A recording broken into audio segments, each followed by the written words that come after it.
Hello students of class 11th math बच्चे, जैसे कि आपको पता है कि आपको +2 की इकोनॉमिक्स शुरू करवा दी गई है, जिसमें देखो बेटा हमारा चैप्टर नंबर 1 चल रहा है, इंट्रोडक्शन टू मैक्रो इकोनॉमिक्स, है ना। इसमें बेटा है क्या, इसमें मैंने आपको क्या होता है मैक्रो इकोनॉमिक्स का मीनिंग ये समझा दिया था। अब हम दोनों के बीच जो डिफरेंस है वो कर रहे थे, है ना।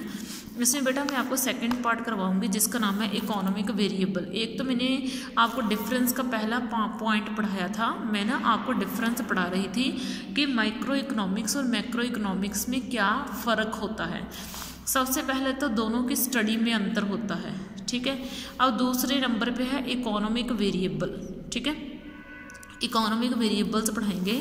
Micro economics uses micro economics variable such as consumers demand और प्रोड्यूसर्स सप्लाई। जो माइक्रो इकोनॉमिक्स है वो माइक्रो इकोनॉमिक्स वेरिएबल को यूज़ करता है, सच एज कंज्यूमर्स डिमांड। मतलब इस चीज़ को ध्यान से समझ, मतलब क्या है बेटा, हम माइक्रो इकोनॉमिक्स के ना सिर्फ एक पर्सन की सप्लाई या फिर एक पर्सन के डिमांड के बारे में रीड करते हैं। लेकिन जब हम मैक्रो इकोनॉमिक्स की बात करते हैं तो मैक्रो इकोनॉमिक्स में हम एग्रीगेट डिमांड या फिर एग्रीगेट सप्लाई के बारे में बात करते हैं, यानी कि हम सारे लोगों की डिमांड इकोनॉमी के और इकोनॉमी में जितने लोग हैं उन सभी की, जितने मतलब प्रोड्यूसर्स हैं उनकी भी, मतलब वो कितना टोटल प्रोड्यूस करते हैं किसमें, इकोनॉमिक्स में, यानी कि इकोनॉमी में, उससे बात करते हैं। मतलब देखो जब हम डिमांड की बात करते हैं तो सभी लोगों की डिमांड की बात करते हैं मैक्रो इकोनॉमिक्स में। जब सप्लाई की बात करते हैं तो सभी प्रोड्यूसर्स की सप्लाई की बात करते हैं किसमें, मैक्रो इकोनॉमिक्स में। लेकिन माइक्रो इकोनॉमिक्स में ऐसा नहीं होता, उसमें एक डिमांड, एक कंज्यूमर की डिमांड और एक प्रोड्यूसर की सप्लाई के बारे में बात करी जाती है। आगे है इकोनॉमिक एजेंट्स, ठीक है।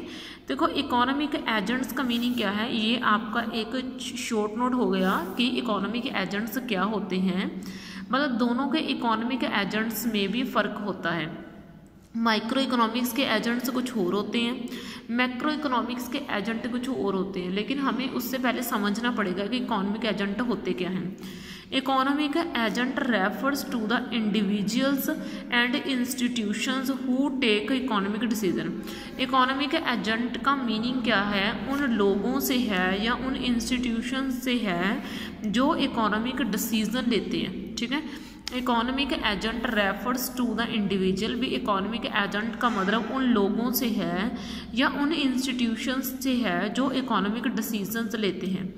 Individual economic agents include consumer and producers. जो इंडिविजुअल यानी कि जो माइक्रो इकोनॉमिक के एजेंट हो गए वो कौन हो गए, कंज्यूमर एंड प्रोड्यूसर्स हो गए, जिनका प्रोड्यूसर का इकोनॉमी जो हम मतलब माइक्रो लेवल के ऊपर देखें तो वो जो प्रोड्यूसर होता है वो यही चाहता है कि हमें कैसे प्रॉफिट मैक्सिमाइज करना है। यहाँ तक जो पॉइंट है वो हो गया माइक्रो इकोनॉमिक्स के लिए कि माइक्रो इकोनॉमिक्स में जो छोटे लेवल के ऊपर एजेंट कौन होते हैं, छोटे लेवल के ऊपर एजेंट कंज्यूमर एंड प्रोड्यूसर्स होते हैं, ठीक है।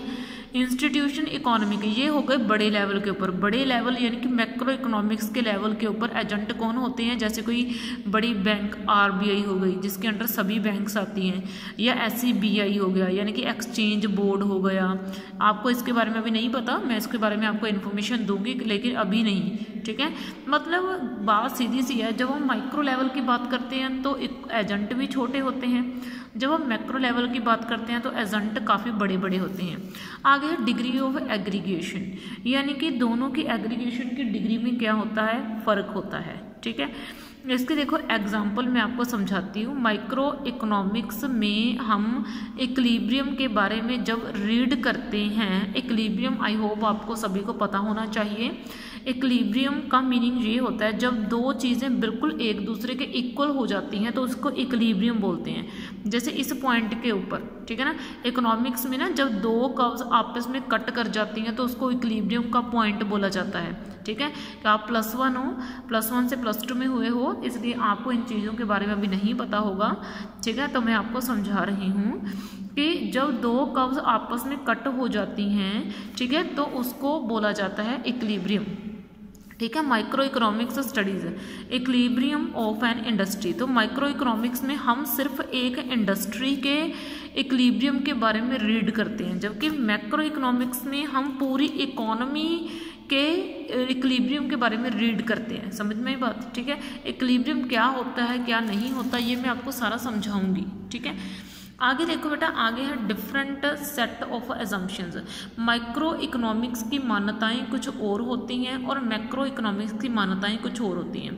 Micro economics and macro economics are based on a different set of assumptions, यानी कि दोनों की मान्यताएं अलग अलग हैं। Certain variables are assumed to be constant in micro economics. Micro economics में कुछ जो वो होते हैं वेरिएबल्स होते हैं वो कॉन्स्टेंट माने जाते हैं, ठीक है। किसमें? माइक्रो इकोनॉमिक्स में कुछ वेरिएबल्स कांस्टेंट माने जाते हैं, जबकि मैक्रो इकोनॉमिक्स में कुछ वेरिएबल चेंजेबल माने जाते हैं। ये मैं आपको समझाऊंगी, मतलब अभी उलझ मत जाना कि मैं आपको क्या बोल रही हूँ, मैं आपको सारे का सारा समझाऊंगी।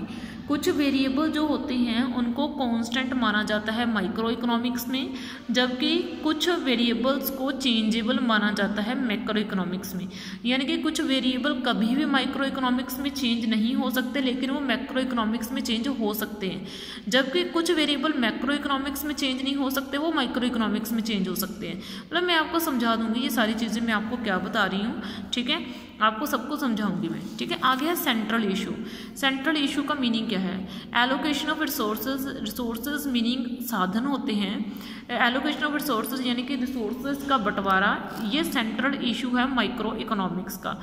Determination of the overall level of output is a central issue of the problem.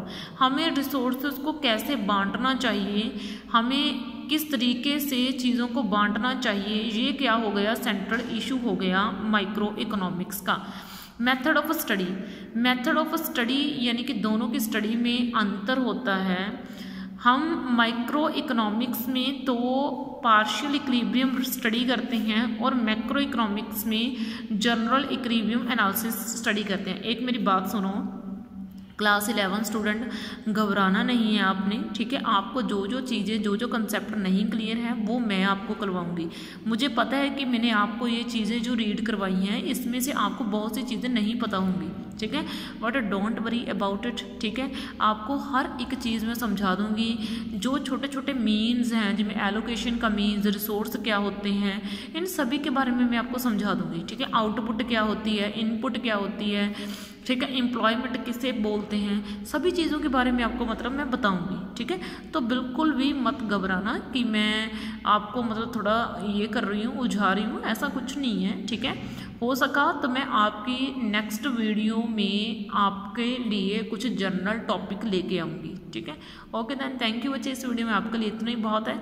अब तक मैंने आपको ये डिफरेंस करवा दिया माइक्रो और मैक्रो इकोनॉमिक्स के बीच का, ठीक है। उसके बाद मैं हो सकता है आपको कुछ जनरल जो हैं इकोनॉमिक्स के कंसेप्ट उससे रिलेटेड वीडियो भेज दूँ। ओके बेटा, देन थैंक यू।